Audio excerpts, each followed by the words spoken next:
Hai, Assalamualaikum. Kita jumpa lagi dalam slot kedua. Pada hari ini, cikgu akan berkongsi dengan kamu tentang pentaksiran sumatif bahasa Melayu. Untuk slot pada hari ini, cikgu akan tumpukan pula pada bahagian B dan bahagian C. Kerana sebelum ini, cikgu telah kongsikan dengan kamu bahagian D. Okey, kamu dah sedia ke belum?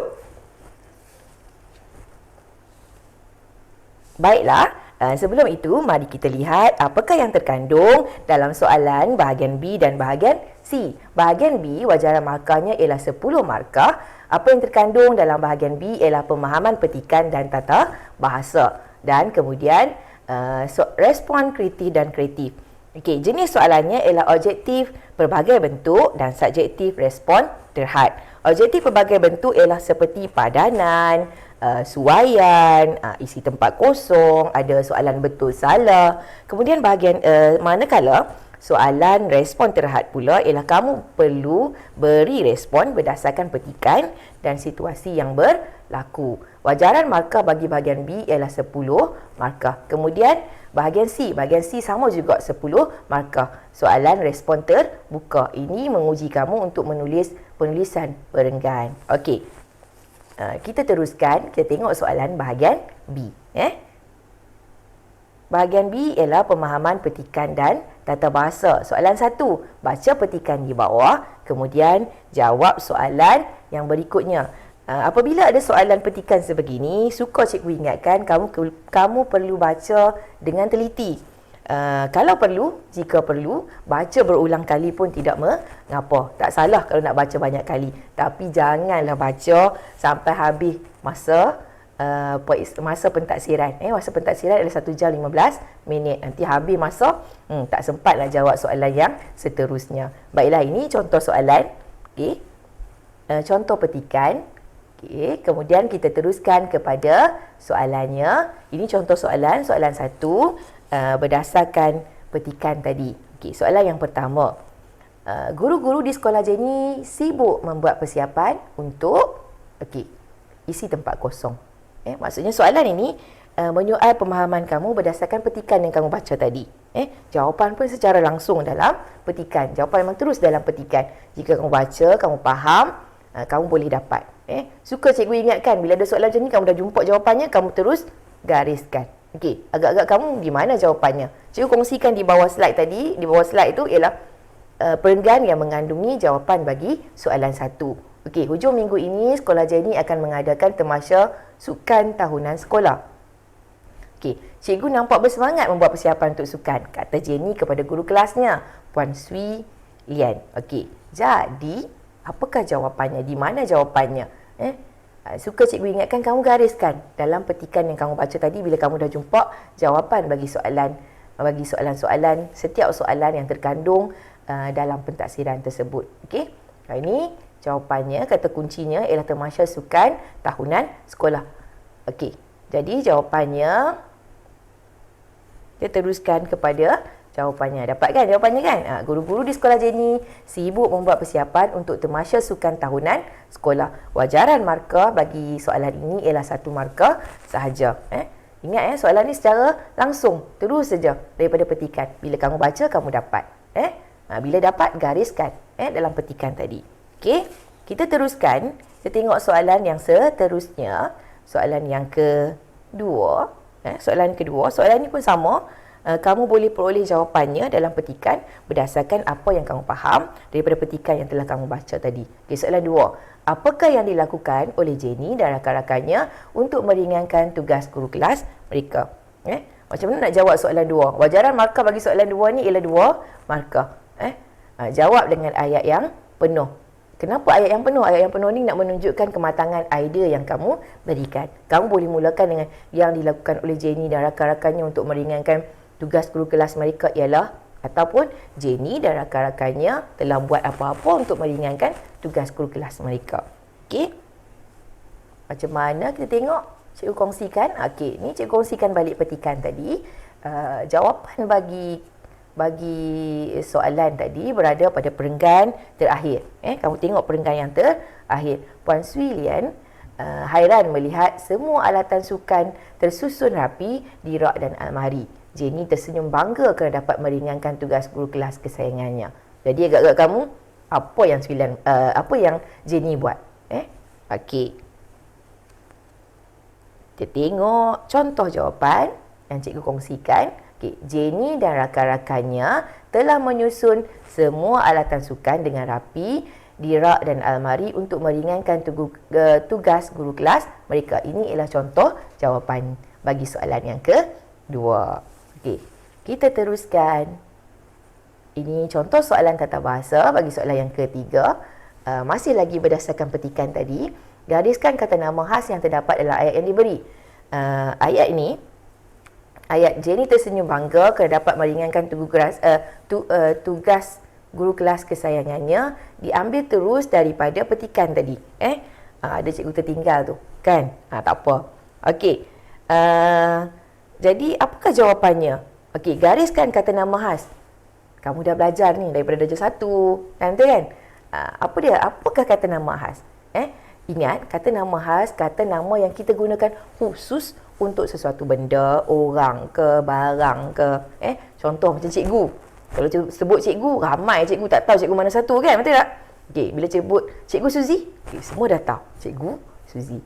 Kan? Sama juga dengan bapa. Bila sebut bapa, ayah ke, ayah. Memanglah kita tahu kata ayah kita, tapi ada nama ayah apa dia? Ahmad ke, Ishak ke. Itu ialah kata nama khas. Jadi gariskan kata nama khas. Kalau dalam contoh ayat ni, apakah kata nama khasnya? Garis garis jangan bulat. Jangan warnakan, garis. Mesti garis. Garis bawah perkataan tadi. Jadi ini sekadar contoh. Ada lagi berbagai tata bahasa yang boleh diuji. Contohnya kata kerja. Dia kata gariskan kata kerja yang terdapat dalam ayat. Nampak kat sini pun ada kata kerjanya. Kemudian mungkin juga gariskan penjodoh bilangan. Ataupun garis kata sendi nama, kata hubung. Apa-apa saja soalan tata bahasa yang terdapat dalam petikan boleh diuji bagi soalan ketiga ini. Soalan ketiga ini. Jadi jawapannya di sini ialah Jenny. Okey, kita teruskan soalan yang keempat. Slide yang seterusnya juga masih lagi soalan tata bahasa. Okey. Ayat yang diambil juga ialah ayat yang terdapat dalam petikan. Pilih dan tandakan tik bagi ayat yang sama maksud dengan ayat yang diberi. Okey, tandakan right ataupun tik. Tak ada tulis tanda pangkah, tak ada. Jadi mesti tik saja. Jangan pi kamu suka pula nak buat lagi pangkah pula. Ini tik saja. Okey. Cikgu bacakan ayatnya. Tengah hari itu Puan Sui Lian. Cikgu salah hijau tu, Puan Sulan lah. Puan Sui Lian lah kan? Puan Sui Lian hendak memasuki stor sukan. Okey. Kamu tengok.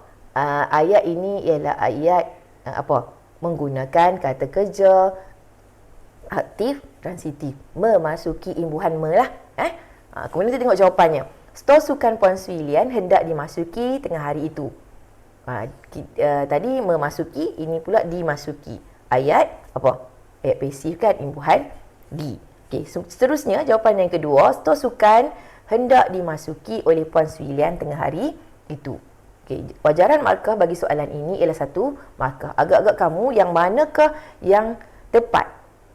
Yang tepat sama maksud dengan tengah hari itu Puan Sui Lian hendak memasuki stor sukan. Okey, kalau soalan 1, stor sukan Puan Sui Lian. Maksudnya stor tadi kepunyaan Puan Sui Lian. Kan? Jadi tentunya jawapannya ialah stor sukan hendak dimasuki oleh Puan Sui Lian tengah hari itu. Tandakan tik pada jawapan kamu dalam kotak yang disediakan. Okey, boleh? Okey, nampak kat situ memasuki, kemudian jawapan 1 dimasuki tengah hari itu, dimasuki oleh Puan Sui Lian. Okey, kita teruskan dengan bahagian, masih lagi soalan bahagian B. Cumanya bahagian B ini ialah respon kritif dan kreatif soalan 2. Okey, soalan 2. Soalan ni nak menguji bagaimana kamu memberi respon kepada sesuatu situasi yang diberikan secara kreatif dan juga secara kritis. Okey. Kita tengok, cikgu bacakan. Baca dan fahami situasi di bawah, kemudian berikan pendapat kamu berdasarkan situasi tersebut. Panjangnya jawapan kamu hendaklah tidak lebih daripada 30 patah perkataan. Kan? Okey. Kamu dan rakan-rakan sedang menyertai aktiviti perkemahan di hutan rekreasi. Seorang rakan kamu terjatuh ketika menjalani latihan kawat. Kakinya luka dan berdarah. Sebagai seorang rakan, apakah yang akan kamu lakukan? Okey, kalau ikut soalan, tak lebih daripada 30 patah perkataan. Panjang jawapan kamu. Kemudian dia bagi situasi. Situasinya ialah kamu pergi berkhemah. Masa latihan kawat, kawan kamu jatuh dan kakinya luka dan berdarah. Jadi apa yang kamu perlu buat? Nak tengok saja. Okey, suka cikgu ingatkan, jawapan kamu mesti ada nilai-nilai yang positif, ada nilai-nilai murni. Kalau tengok saja tu boleh kamu nak tulis, tapi tak menunjukkan kematangan, idea tak menunjukkan kamu seorang yang positif. Jadi kena positif kan. Macam mana nak buat ni? Senaraikan dulu idea-idea yang kamu bila kamu tengok situasi, kamu baca situasi, kamu dah ada idea kan. Kamu senaraikan dulu idea-ideanya. Idea-idea ni dapat membantu kamu untuk membina ayat yang lebih tersusun kan. Okey, cikgu, ini adalah antara idea-idea yang cikgu kongsikan dengan kamu. Yang pertama, kamu boleh bantu kawan kamu. Yang kemudiannya, kamu mapahnya ke kawasan lapang. Sebab tadi dekat semasa menjalani latihan kawat. Jadi, papah dulu ke kawasan lapang. Kemudian yang seterusnya, merawat kakinya menggunakan kandungan peti pertolongan cemas. Apakah peti pertolongan cemas? Peti pertolongan cemas ialah first aid kan. Bila sebut first aid, tahu. Tapi bila sebut dalam bahasa Melayu, peti pertolongan cemas, alamak, apa dia kan? Okey, kandungan. Apa maksud kandungan? Kandungan maksudnya apa yang terdapat dalam peti pertolongan cemas tadilah. Okey, seterusnya ialah apa yang kamu boleh buat. Seterusnya memberitahu guru. Apa? Okey, ini ialah idea yang cikgu kongsikan. Cikgu yakin dan pasti idea kamu tu lebih meluas lagi. Banyak lagi idea kamu kan, lebih matang lagi. Okey. Cikgu kongsikan juga ini jawapan yang lengkap. Cikgu gunakan sebagai seorang rakan, saya akan memapahnya ke kawasan lapang. Selepas itu, saya akan merawat lukanya menggunakan kandungan peti pertolongan cemas. Kemudian, saya akan memberitahu guru yang bertugas pada ketika itu. Cikgu gunakan penanda wacana selepas itu. Kemudian, ini sekadar contoh sahaja. Ingat wajaran markah bagi soalan ini ialah 5 markah. Okey, cikgu tunjukkan balik slide yang tadi. Slide tadi kan, tadi kan ada gangguan sikit. Ini dah tak ada gangguan dah, nampak? Nampak dengan jelas tak? Maafkan cikgu sebab rekod ni kan biasalah. Okey, nampak kan slide ni? Dengan jelas. Okey, sebagai seorang rakan, cikgu baca sekali lagi. Tadi ada gangguan tak nampak.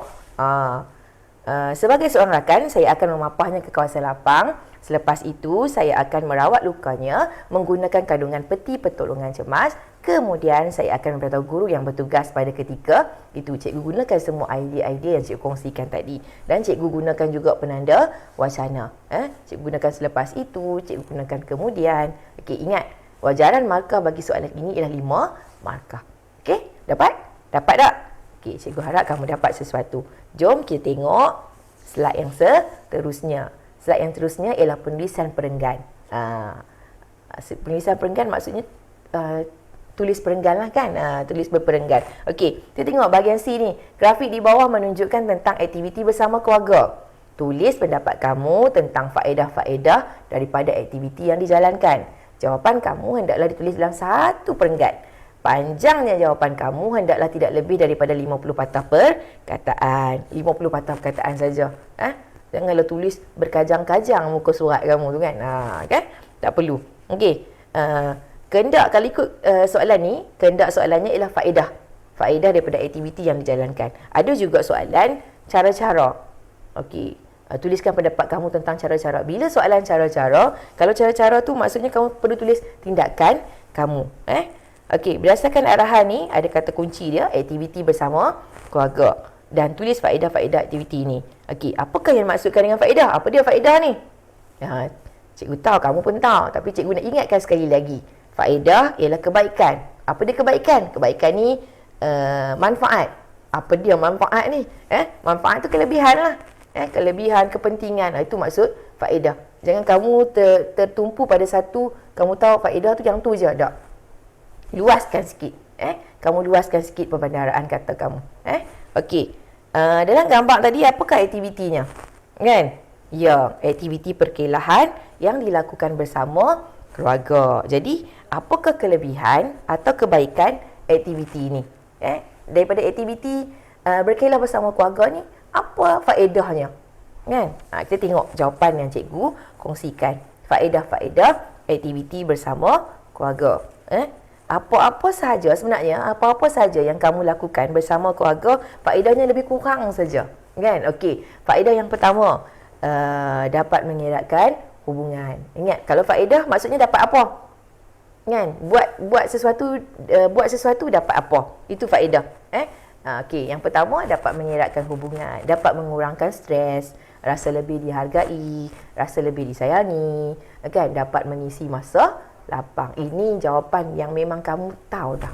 Yang memang dah ada dalam diri kamu, dah ada dalam kepala kamu. Kan? Jadi tak ada masalah. Cumanya bagaimana nak membina perenggan yang cantik. Kan? Okey, cikgu cuba kongsikan dengan kamu. Bila faedah, kan? Maksudnya bila faedah dapat apa? Kan, aktiviti bersama keluarga, ini contoh yang cikgu bagi dalam ayat yang lengkap. Okey, dapat apa? Kemudian kesan daripada faedah tu. Kan? Okey, contoh faedah dapat apa? Kesan daripada faedah. Maksudnya bila kesan kita guna oleh itu atau jadi. Okey. Okey, tadi faedahnya dapat apa? Dapat apa? Aktiviti bersama keluarga dapat mengeratkan hubungan sesama ahli keluarga. Betul tak? Kita buat sesuatu dengan keluarga, kita dapat eratkan hubungan. Okey. Jadi kesannya, bila dah erat hubungan, apa kesannya? Kan? Oleh itu kita akan lebih memahami ahli keluarga kita. Ada lagi kesan yang lain, tak bergaduh, tak bertengkar. Itu kesan yang lain. Kan? Okey. Seterusnya, idea yang kedua. Kan, idea yang kedua, dapat apa? Aktiviti bersama keluarga tadi dapat mengurangkan stres. Selain itu, cikgu dah penanda wacana. Selain itu, kita dapat mengurangkan stres apabila melakukan aktiviti bersama keluarga. Kesannya apa dia? Bila mengurangkan stres, jadi dapat apa? Oleh itu, kehidupan kita akan lebih harmoni. Oleh itu, adik-beradik tak lagi bergaduh. Boleh saja jawapan kamu. Tapi bagilah ayat tu tersusun. Bagilah ayat kamu lebih tersusun dan cantik. Okey? Seterusnya, dapat apa tadi? Faedah tadi. Dapat mengisi masa lapang dengan keluarga, dengan bersama keluarga. Kesannya, kita akan terhindar daripada aktiviti yang tak berfaedah. Masa lapang, kita buat sesuatu dengan keluarga kita, kan? Jadi, maksudnya aktiviti yang tak berfaedah tu kita tak buat lah. Tak sempat nak buat. Sebab banyak masa kita isi dengan keluarga. Jadinya, ini ialah, kan, cikgu tulis ayat yang penuh. Kan, ini jawapannya. Kan, jawapan lengkap pada pendapat saya. Sebab tadi arahannya ialah berikan pendapat kamu, tuliskan pendapat kamu. Jadi, pada pendapat saya, banyak faedah aktiviti bersama keluarga. Banyak faedah ni cikgu ambil di mana? Banyak faedah cikgu ambil di arahan tadi. Pada arahan tadi. Pada pendapat saya pun pada arahan juga. Banyak faedah aktiviti bersama keluarga cikgu ambil dalam arahan juga. Itu ayat yang pertama. Pada pendapat saya, banyak faedah aktiviti bersama keluarga. Aktiviti bersama keluarga dapat mengeratkan hubungan sesama ahli keluarga. Oleh itu, kita akan lebih memahami ahli keluarga kita. Selain itu, kita dapat mengurangkan stres apabila melakukan aktiviti bersama keluarga.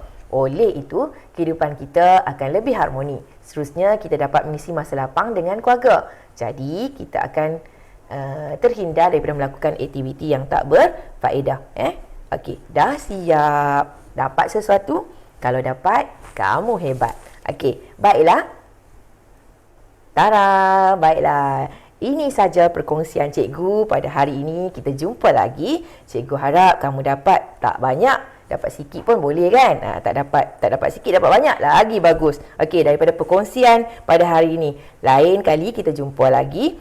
Sekalung penghargaan dan setinggi-tinggi ucapan terima kasih cikgu ucapkan kepada Jabatan Pendidikan Negeri Kedah dengan kerjasama Yayasan Pelajaran Pertubuhan Peladang Mada dan juga SSTP Negeri Kedah kerana telah memberi peluang kepada cikgu untuk turut serta dalam tuition pintar Mada. Terima kasih Daun Keladi. Bye. Assalamualaikum.